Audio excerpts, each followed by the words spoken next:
Friends இன்னைக்கு பார்த்தோன்னா எங்கள் பாட்டி வீட்டுக்கு வந்துட்டு எல்லா பூவும் உங்களுக்கு காத்துறேன் வாங்க பாருங்க. இதான் செம்பருத்தி பூ. கட் பண்ணலாமா?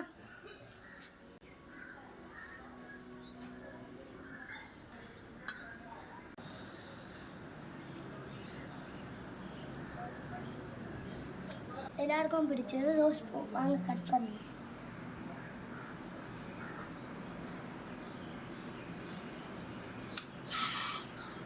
இதுதான் இருவாச்சி பூ. நான் எங்கள் ஊரில் இருவாச்சின்னு கூடுவாங்க. ஊரில் என்ன சொல்லுவீங்க அப்படின்னா மறக்காம கம்மலை போடுங்க. பாருங்க இவ்வளோ அழகாக இருக்குங்க. அடுத்தது பாருங்க பிச்சி பூ. அடுத்தது இட்லி பூ படிக்கலாம். இப்போ ஒன்று நீங்கள் இந்த பூவை என்ன சொல்லுவீங்க மறக்காம கம்மலை போடுங்க. இதுவும் இப்போ வாங்க கட் பண்ணலாம். வாங்க இப்போ இந்த பூவை பிடிக்கும். ஃபைனலாக எங்கள் பாட்டி வீட்டில் எல்லா பூவும் பிடிச்சிட்டோம். இந்த வீடியோ பிடிச்சா லைக் பண்ணுங்கள், ஷேர் பண்ணுங்கள், நம்ம சேனல் சப்ஸ்கிரைப் பண்ணுங்கள். பாய்.